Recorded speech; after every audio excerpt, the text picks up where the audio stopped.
문재인, 안철수 후보가 대선 시작부터 난타전을 벌입니다. 문 후보가 적폐 청산을 외치자 안 후보 패권 청산으로 받아칩니다. 문 후보의 용광로 통합 카드에 안 후보 협치와 개헌으로 맞섭니다. 국민의당 경선 동원 의혹으로 스매싱을 날리니 문 후보 아들 채용 특혜 논란으로 반격하네요.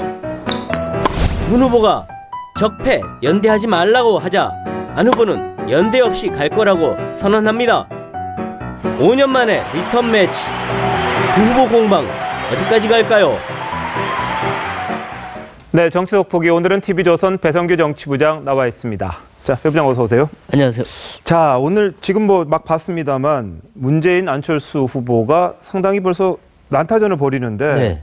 갑자기 시작된 건가요? 아니면 뭐 이미 계속 되던 건가요? 일단은 뭐 그전에 보기 힘들었던 모습이긴 합니다. 네. 사실 오늘 그 하루 동안 문재인 후보 그리고 안철수 후보 그리고 그 캠프 사람들이 네. 이 공방을 하면서 마이크를 잡은 것만 해도 거의 10번이 넘습니다. 완전히 주고받는 싸움인데 네. 거의 하루 만에 전면전이 갑자기 벌어진 듯한 이런 모습인데 네. 그 이유는 결국 요동치는 지지율 때문입니다. 아, 그렇습니까? 지금 그러면 두 후보 간의 격차가 어느 정도로 지금 된 겁니까? 지금 그동안에 보면은 이 며칠 뭐 지난주만 해도 사실은 격차가 좀 컸었는데 네.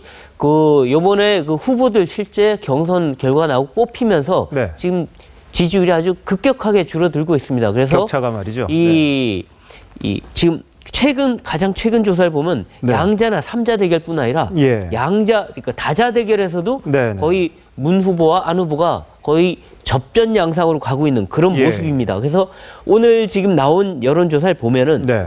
이 중앙일보 여론조사 같은 경우에 다자 대결이 38대 34, 예. 그다음에 MBN 조사에서는 41대 34. 예. 일부는 오차범위 안으로 이미 들어왔고 일부는 네네. 아직은 안 들어왔고. 예. 근데 양자 대결을 보면 우열이 조사마다 엇갈립니다. 네. 중앙일보 조사는 안 후보가 50%, 네. 문 후보가 42%대 이렇게 해서 오히려 안 후보가 앞섰고 네. 그다음에 MBN 조사에서는 문 후보가 46, 안 후보가 42 이렇게 해서 네. 또 문 후보가 좀 앞서는 이러다 보니까 완전 시속 게임처럼 이렇게 가다 보니까 네. 이게 이 문재인 후보의 대세론이라 그랬는데 대세론이라고 할 수 있겠느냐 이제 그렇게 안정적으로 부르기 힘들게 됐다 이렇게 되면서 문 후보가 본격적인 견제에 나선 게 아닌가 하는 얘기가 나옵니다. 자, 이 대목에서 여론조사 보시는 시청자분들께서는 한번 그 오차 범위 그걸 꼭 한번 보시고 또 네. 응답률이 어떻게 돼 있는지 그걸 한번 보셔야지 이 여론조사라는 게 어떤 건지를 정확하게 아실 겁니다. 그렇죠. 플러스 마이너스 보통 3.1인데 그렇죠. 네. 그럼 아래 위로 3.1이니까 6.2% 6.2까지. 정도 안쪽이면 오차 범위 아니고 아니면 바뀝니다. 그러니까 여론조사는 트렌드를 주로 이제 그렇죠. 보는 우리가 게 트렌드를 맞다고 많이 보죠. 보죠. 예. 네.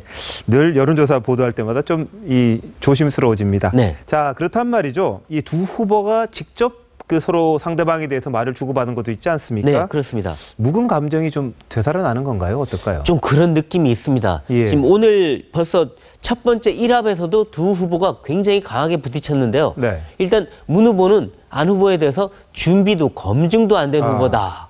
이렇게 얘기했죠. 네. 상당히 강합니다. 네. 근데 이 거꾸로 안 후보는 패권주의로 가면 나라 망가진다. 예. 결국 문 후보는 패권주의니까 나라가 망가진다는 거죠. 네. 굉장히 이 강도가 셉니다. 예. 그래서 이 가다 보면 나중에는 뭐 적폐 세력의 지지를 받았다. 문 네. 후보는 그렇게 안 후보를 공격했는데 이건 또 안 후보 지지층들이 보면 상당히 크게 예. 뭐 좀 기분이 나쁠 수도 있는 말인데 네. 어쨌든 이렇게 강하게 말이 오고 하는 거는 네. 5년 전에 묵은 감정이 그다음에 또 지난번에 헤어지면서 있었던 감정들이 다 쌓여 있는 겁니다. 예. 사실은 지난 대선 후보 단일화 때 보면 두 사람이 감정 싸움이 굉장히 심했어요. 그래서 네. 만나고 나면 서로 말이 다르고 예. 서로 삿대질하는 그런 상황이었었는데 그리고 지난번에 헤어질 때 탈당할 때도 보면 결국 두 사람이 네. 아무리 대화를 시켜도 대화가 통하지 않는 그런 상황까지 갔는데 네. 이번에는 절대 질 수 없다. 예. 이런 경쟁 심리가 강하게 발동하는 걸로 보입니다. 알겠습니다. 그렇다면 이 두 후보 간의 검증 공방 주로 네. 어디에다가 초점을 두고 서로가 할 것 같으십니까? 이 가장 핫하게 붙을 곳은 아무래도 자녀 쪽이 아닐까 싶습니다. 예. 그래서 문 후보 아들 특혜 채용 공방 네. 이게 지금 뭐 한쪽에서는 계속 의혹이 있다, 한쪽에는 전혀 없다, 해결됐다 하는데 그걸 떠나서 아마도 앞으로도 이 30일 내내 예. 이걸 갖고 싸울 가능성이 큽니다. 왜냐하면 예, 예. 자녀 문제는 역시 이번에 정유라건처럼 네, 네. 이 휘발성이 굉장히 큽니다. 그럼 안철수 후보는 어떻게 됩니까? 안철수 후보도 딸 문제가 있지 않습니까? 유학 간 딸에 대해서 지금 벌써부터 이 SNS나 이런 데서는 뭐 호화 유학이니 이런 얘기 벌써 그렇습니까? 나오고 있는데 예. 그 사실 여부는 알 수가 없습니다. 하지만 네. 한쪽이 아들을 공격하면 한쪽은 딸을 공격하게 되는 거고요. 또 하나는 이 문재인 후보는 네. 지금 전 그 비서실장이나 예, 예. 그 민정수석 때 일들이 계속 터져나오고 있어요, 지금. 네. 아마 앞으로도 이거 아마 계속 문제 삼을 것 같은데 이거는 국민의당만이 아니라 한국당과 바른정당도 네. 마찬가지로 지금 다양한 검증 카드를 준비하고 있다고 합니다. 예, 예. 그 안 후보 같은 경우에는 재산 문제가 있습니다. 주가, 주식. 이거 그리고 뭐 계속 오르고 사회 있고. 활동도 많이 했지 않습니까? 그렇죠. 그 이전에. 그리고 네. 그 기부도 했는데 네. 그것도 지금 제대로 되고 있는 거냐. 그리고 과거에 사회에서 활동했던 거 어떻게 됐냐. 그 하나하나 아마 다 다시 나오지 예. 않을까 싶습니다. 알겠습니다. 뭐 선거에 나오면 특히 대통령 선거에 나오면 자신도 모르는 사실까지 밝혀진다니까 그렇죠. 한번 검증 공방이 뭐 제대로만 된다면요. 네. 뭐 나라를 위해서도 필요한 게 아닌가 싶습니다. 네. 네. 오늘 여기까지 듣겠습니다. 고맙습니다.